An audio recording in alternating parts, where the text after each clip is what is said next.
राम अपने नाम की ही तरह सरल, विनम्र और ईश्वर में अटूट श्रद्धा रखने वाला व्यक्ति था।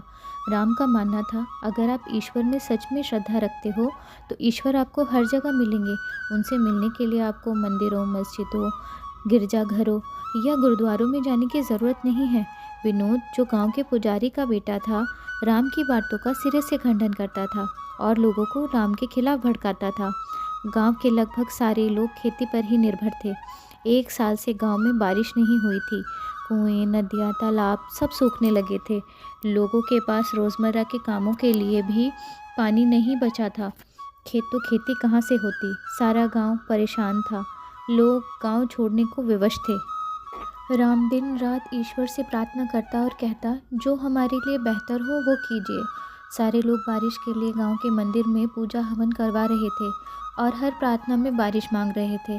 ऐसे में राम का हर वक्त ये कहना, प्रभु जो हमारे लिए बेहतर हो कीजिए, प्रभु जो हमारे लिए बेहतर हो कीजिए, पर गांव के लोग नाराज़ होने लगे थे। विनोद ने बात को बढ़ावा दिया और इस बात पर लोगों को और भड़का दिया। परेशान लोगों ने राम को बहुत भला बुरा कहा और उसे गांव से बाहर निकाल दिया। राम और उसके परिवार को लेकर गांव से बाहर निकाल दिया गया। राम की पत्नी भी राम पर बहुत नाराज़ होती है और कहती है, उसकी बेकार की बातों के चलते उसे और उसकी 5 साल की बेटी को भी भटकना पड़ रहा है। राम को बहुत दुख होता है, पर वो फिर भी एक ही बात बोलता है, प्रभु आपने जो किया वो हमारी बेहतरी के लिए ही किया। दोनों अपनी 5 साल की बेटी को गोद में लिए जंगल के रास्ते से होते हुए एक नगर के समीप पहुंच गए थे। राम अपनी पत्नी से कहता है, उन्हें रात बिताने के लिए नगर में जाना चाहिए। पत्नी भी हामी में सर हिलाती है। गर्मी और प्यास से बेहाल दोनों अपनी बच्ची के साथ नगर में प्रवेश करते हैं और सहायता के लिए एक सेठ की दुकान में जाते हैं। सेठ बहुत ही लालची था।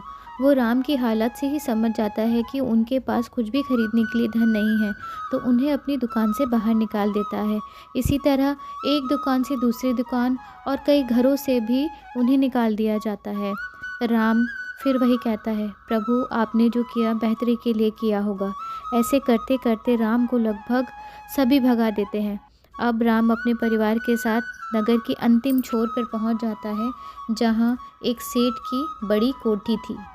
राम और उसकी पत्नी कोठी के दरवाजे पर पहुंचकर सहायता के लिए अंदर आवाज़ देते हैं। बूढ़ा सेठ लाठी टेकते हुए दरवाज़ा खोलते हैं। राम और उसकी पत्नी सेठ जी के साथ अंदर चले जाते हैं। राम सेठ जी से पूछता है कि वो अकेले इस हालात में कैसे रह रहे हैं। सेठ जी बताते हैं, उन्होंने कभी शादी नहीं की थी और वो अपने माता पिता की अकेली संतान थे। अब माता पिता की मृत्यु के बाद उनका कोई नहीं है जो उनकी देखभाल कर पाए। राम सेठ जी को अपना हाल भी बताता है और सेठ जी से उनके यहाँ काम मांगता है। सेठ जी राम के परिवार को अपने साथ रहने की आज्ञा देते हैं और अपने देखभाल का कार्यभार सौंपते हैं। राम की पत्नी सेठ का खूब ख्याल रखती हैं और कुछ ही दिनों में सेठ जी स्वस्थ हो जाते हैं। सेठ को अब घर में परिवार जैसा माहौल मिल रहा था। वो गुड़िया संग खूब खेलते। राम सेठ के साथ काम करने लगा था। अब सेठ ने राम और उसके परिवार को पूरी तरह अपना लिया था। राम सेठ के बेटे की तरह उनका सारा व्यापार संभाल रहा था और उसकी पत्नी सेठ की बहू की तरह घर का कार्यभार संभाल रही थी। राम का परिवार अब धन धान्य और वैभवता से अपने सेठ के साथ रहकर अपना जीवन व्यतीत करने लगा था। पर आज भी वो भगवान से एक ही बात कहता, हे प्रभु आपने जो दिया हमारी बेहतरी के लिए दिया और जो किया हमारी बेहतरी के लिए किया।